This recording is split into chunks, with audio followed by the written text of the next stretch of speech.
Hello students, मैं उम्मीद करता हूं कि आप सभी लोग अच्छे होंगे।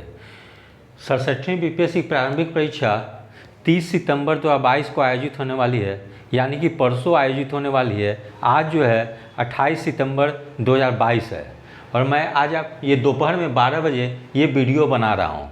और अंतिम 1-2 दिन में क्या रणनीति होनी चाहिए, जिसके बारे में आज मैं आपको बताने जा रहा हूँ। तो सबसे पहले अभ्यर्थी जो कि या तो बिहार के बाहर जैसे कि चेन्नई, बेंगलुरु, मुंबई, पुणे या कहीं भी वो रहते हों, वो प्रयास करें कि बृहस्पतिवार तक एनी हाउ जो है वो लोग जहाँ उन लोगों का सेंटर बनाया गया है, जिस ज़िले में, बिहार के जिस ज़िले में, वहाँ तक शाम तक वो पहुँचने की ज़रूर प्रयास करें।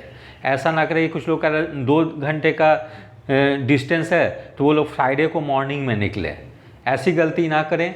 और जो लोग भी हैं जिस ज़िले में उन लोग का एग्जामिनेशन सेंटर बनाई गई है, वहाँ पे वो लोग कोशिश करें कि थर्सडे को शाम तक वहाँ एनी हाउ पहुँच जाए, जिससे उन लोग को अंतिम समय में ज़्यादा परेशानी या भागम भाग की स्थिति ना हो।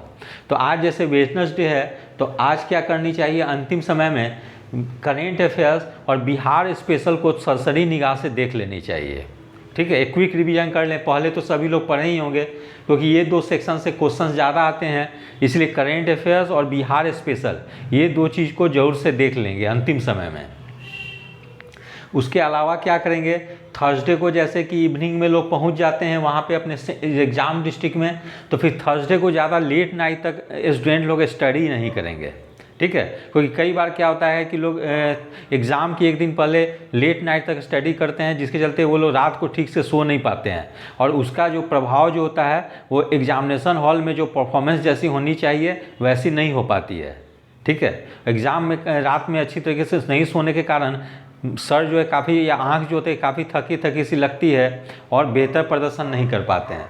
इसलिए अभ्यर्थी क्या करेंगे कि थर्सडे को लेट नाइट तक नहीं जगेंगे, वो लोग हार्डली 10 बजे तक सो जाएंगे।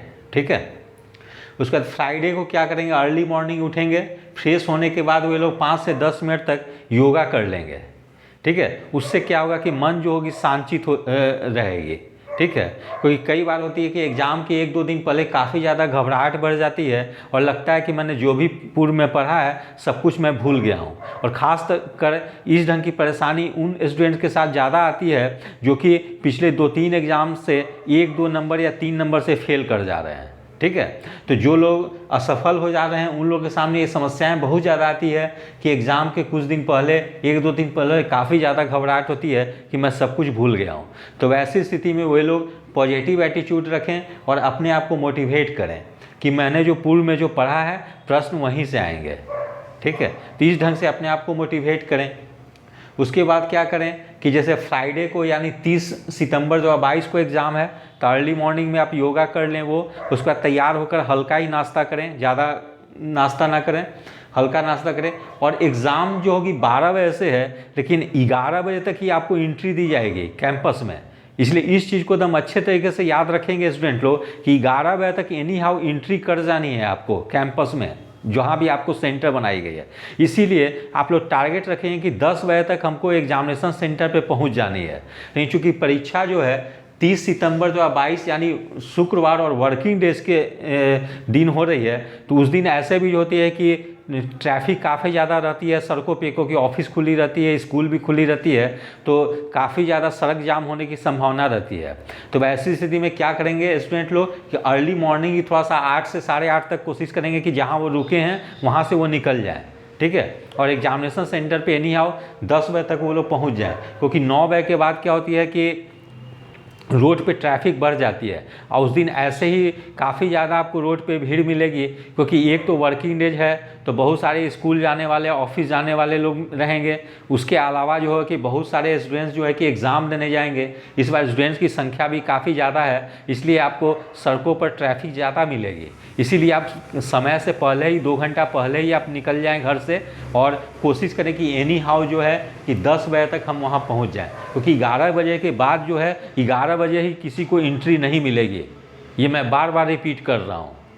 ठीक है। इसीलिए आप लोग 10 बजे तक एनी हाउ एग्जामिनेशन सेंटर पे पहुंच जाएं और 10:30 पौने 11 तक की कोशिश करें कि अंदर एंट्री कर जाएं, क्योंकि कई बार क्या होती है कि एग्ज़ाम के 5 मिनट पहले ही गेट बंद कर दिए जाते हैं। इसलिए आप लोग ऐसा रिस्क ना लें और एनी हाउ 10 बजे तक पहुँच कर 10:30 बजे तक की कोशिश करें कि एग्जामिनेशन जो सेंटर जो बनाई गई है उसके कैंपस के अंदर चले जाएँ, ठीक है। और एग्ज़ाम के समय जैसे आप घर से जब निकलेंगे तो एक दो चीज़ और ध्यान रखेंगे। सबसे पहले एडमिट कार्ड को अपना ज़रूर से ले लेंगे, 2 बॉल पेन ले लेंगे और एक आईडी प्रूफ ले लेंगे, चाहे आधार कार्ड हो, पैन कार्ड हो, वोटर आईडी कार्ड, कुछ भी हो, एक आईडी प्रूफ को ज़रूर से ले लेंगे। इतने चीज़ को इसको ध्यानपूर्वक रखेंगे कि ये सब छूटनी नहीं चाहिए, ठीक है। उसके बाद एग्जामिनेशन हॉल में जब आप एंट्री कर जाएंगे तो क्या होती है, एग्ज़ाम की 1 घंटा पहले और ज़्यादा प्रेशर आ जाती है और मोस्टली सभी स्टूडेंट्स के साथ ये होती है, लगभग 90% स्टूडेंट्स के साथ, कि लगता है कि मैंने तो कुछ पढ़ा ही नहीं है या जो भी पढ़ा है सब मिक्सअप हो गई है और काफ़ी ज़्यादा कन्फ्यूजन बढ़ गई है। तो वैसी स्थिति में पॉजिटिव एटीट्यूड रखें, अपने आप को मोटिवेट करें कि मैंने जो पढ़ा है प्रश्न वहीं से आएंगे और मैं एग्ज़ाम में बेहतर प्रदर्शन करूँगा। जब आप इस ढंग का एटीट्यूड रख के अपने आप को मोटिवेट करते हैं तो आपकी एनर्जी लेवल बढ़ जाती है, ठीक है, और आप पैनिक नहीं होते हैं। फिर आप जब से एग्जामिनेशन हॉल में जब इंटर कर जाएं तो वहाँ पे क्या है कि अपना रोल नंबर से अपना सीट जहाँ आपको मतलब सीट जहाँ व्यवस्थित की गई है आपको बैठने की, उसको रोल नंबर से मिला लें कि जो एडमिट कार्ड पे रोल नंबर है और जो बेंच पे जो रोल नंबर लिखी गई है दोनों सेम है और अपने जगह पे ही वो बैठे, ठीक है। उसके बाद कुछ देर में आपको OMR सीट पहले दी जाएगी, तो OMR सीट को बिल्कुल अच्छे तरीके से भरेंगे, जिससे जैसे कि रोल नंबर, बुकलेट सीरीज, ये सबको काफ़ी अच्छे ढंग से भरेंगे स्टूडेंट लोग, जिससे कि कोई गलती ना हो। क्योंकि कई बार क्या होती है कि अभ्यर्थी लोग एग्ज़ाम में तो बहुत अच्छे प्रदर्शन करते हैं लेकिन OMR सीट या रोल नंबर भरने में गलती कर देते हैं, जिसके चलते उन लोगों की रिजल्ट नहीं आ पाती है। इसीलिए आप लोग एडमिट कार्ड से मिलाकर अपना रोल नंबर अच्छे तरीके से भरेंगे। फिर जब आपको बुकलेट मिलेगी तो उसमें टेस्ट सीरीज होगी, उसको भी अच्छे तरीके से भरेंगे और भी जो इन्फॉर्मेशन होगी उसको भी बहुत अच्छे तरीके से भर लेंगे, जिससे कि आप लोग को कोई आगे जाके परेशानी ना हो, ठीक है। और इस चीज़ को ध्यान रखेंगे कि जो आपको बुकलेट जो OMR सीट में जो सारे इन्फॉर्मेशन जो भरनी है उसमें बॉल पेन की यूज करनी है, जेल पेन की यूज़ नहीं कीजिएगा। या तो आप ब्लू या ब्लैक पेन की यूज कीजिएगा, ज़्यादा अच्छा रहेगा ब्लैक बॉल पेन का यूज करें तो ये करेंगे। उसके बाद क्या होगा, एग्ज़ाम जब स्टार्ट हो जाएगी तो क्वेश्चन जो मिलेंगे तो प्रथम प्रयास में जो आसान प्रश्न होंगे या जिसको आप बेहतर ढंग से जानते होंगे उसको पहले सॉल्व करने की कोशिश करेंगे, ठीक है। उसके बाद क्या करेंगे, दूसरे चरण में जो प्रश्न थोड़ा कठिन प्रवृत्ति के होंगे वैसे प्रश्न को एलिमिनेशन, सब ऑप्शन को देखकर एलिमिनेशन रूल्स को लगाएंगे और ऑप्शन को एलिमिनेट करते हुए आंसर तक पहुंचने की कोशिश करेंगे, ठीक है। जिसको मतलब सोच समझ कर मतलब गेस करेंगे कि कौन सा आंसर हो सकती है, तो एलिमिनेशन रूल लगाएंगे तो उससे आप बहुत सारे क्वेश्चन को सॉल्व कर पाएंगे। उसके अलावा कुछ प्रश्न ऐसे भी होते हैं, जैसे आप इंग्लिश में पढ़ते हैं तो इंग्लिश में क्लियर नहीं होती है, हिंदी में क्लियर हो जाती है। कभी कभी क्या होता है कि हिंदी में क्लियर नहीं होती है, इंग्लिश में क्लियर हो जाती है। तो जिस क्वेश्चन में कन्फ्यूजन लगे उस प्रश्न को एक बार हिंदी में भी पढ़ें और इंग्लिश में भी पढ़ें। कई बार क्या होता है कि ऐसे तो हिंदी में नहीं पता चलती है, लेकिन आप इंग्लिश में जब पढ़ते हैं तो उससे कुछ मीनिंग निकल के आती है। इसलिए जिस प्रश्न में कन्फ्यूजन लगे आप लोग हिंदी और इंग्लिश में उसको जरूर से पढ़ें, ठीक है। फिर तृतीय चरण में आप लोग क्या करेंगे कि जो प्रश्न आपको नहीं आती रहेगी उसको भी इंटेलिजेंट गेसिंग करेंगे, क्योंकि बीपीएससी की प्रारंभिक परीक्षा में निगेटिव मार्किंग नहीं होती है। मान लीजिए कि आप 10-15 क्वेश्चन गेस करते हैं इंटेलिजेंट गेसिंग और उसमें से 3-4 प्रश्न भी सॉल्व हो जाते हैं, सही हो जाते हैं, तो वो एक तरह से आपके लिए एडवांटेज होगी, ठीक है। तो इंटेलिजेंस गेसिंग भी जरूर से करेंगे, कोई क्वेश्चन को छोड़ेंगे नहीं, क्योंकि इसमें निगेटिव मार्किंग नहीं है। तो इतने चीज़ को अगर आप फॉलो करते हैं तो मैं समझता हूँ कि निश्चित रूप से आप लोग एग्ज़ाम में बेहतर प्रदर्शन करेंगे, ठीक है। लेकिन एक चीज़ मैं फिर कहूँगा कि एग्ज़ाम के 1-2 दिन पहले मोस्टली स्टूडेंट्स पैनिक हो जाते हैं, तो वैसे स्टूडेंट्स हड़बड़ाएंगे नहीं, घबराएंगे नहीं, अपने आप को पॉजिटिव एटीट्यूड रखेंगे, अपने आप को मोटिवेट करेंगे कि मैं एग्ज़ाम में बेहतर प्रदर्शन करूँगा। क्योंकि कहा ही गया है कि मन के हारे हार है, मन के जीते जीत है।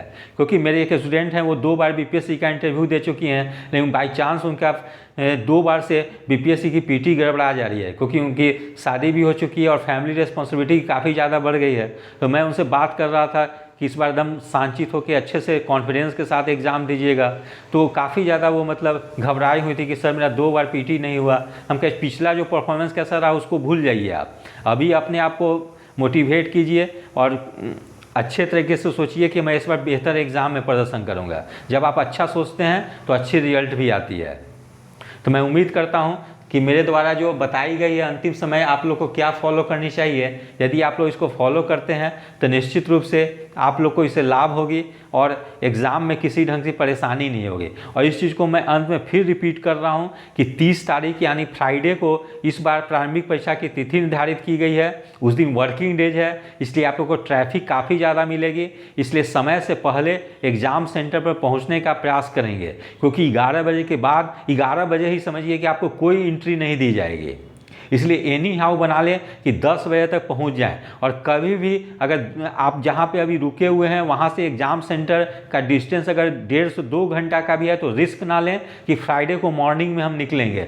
आप थर्सडे को ही निकल जाइए, भले ही कुछ पैसे आपके होटल में रुकने में खर्च होंगे, लेकिन वही 500-600 रुपया जो है खर्च करके भी आप कम से कम एग्ज़ाम के पहले 2 घंटे पहले टेंशन में नहीं रहेंगे कि मैं एग्जामिनेशन सेंटर पर सही समय पर पहुँच पाऊँगा कि नहीं। इसलिए ऐसा रिस्क बिल्कुल ना लें। आप एग्ज़ाम सेंटर के बारे में अच्छे तरीके से पहले पता कर लें और थर्सडे को ही जिस ज़िले में आपकी सेंटर बनाई गई है वहाँ पहुँच जाएं। और जहाँ आप रुकते हैं वहाँ से डिस्टेंस पता कर लें कि कितने किलोमीटर की है। कोशिश कीजिए कि एग्जामिनेशन सेंटर जहाँ बनाए गए हैं उसके नज़दीक ही पहुँचें, क्योंकि इस बार जैसा सुनने में आ रहा है कि सब डिवीज़न में भी सेंटर बनाए गए हैं, तो वहाँ सब डिवीज़न में आने जाने की सुविधा बहुत ज़्यादा नहीं होती है।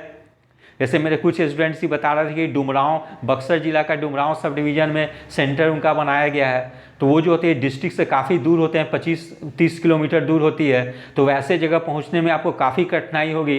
इसीलिए आप क्या करेंगे, मॉर्निंग में आप सुबह में 7 बजे तक ही निकल जाएंगे घर से, क्योंकि एक तो आपको 25-30 किलोमीटर की डिस्टेंस कवर करनी है, उसके अलावा जो है कि आपको बहुत ज़्यादा यातायात साधन भी नहीं मिलेगी। ठीक है, इसीलिए और बहुत ज़्यादा स्टूडेंट उस दिन अप डाउन करने वाले होंगे, इसलिए भीड़ भी काफ़ी ज़्यादा रहेगी। इसलिए आप निश्चित रूप से समय से 10 बजे तक आपने टारगेट रखा है, तो जैसे ऐसे दूर दराज में सब डिवीज़न में जिनकी सेंटर बनाई गई है वो लोग 2-3 घंटा पहले ही अपना जहाँ रुके हों वहाँ से निकल जाएंगे। ठीक है, जो इंतज़ार वो घर पर बैठ के करेंगे उससे बढ़िया है कि एग्ज़ाम सेंटर के बाहर, गेट के बाहर 1 घंटे खड़े रहें। तो यदि आप सभी लोगों को मेरा चैनल अच्छा लगा हो, इसे लाइक, शेयर और सब्सक्राइब करें। धन्यवाद, टेक केयर।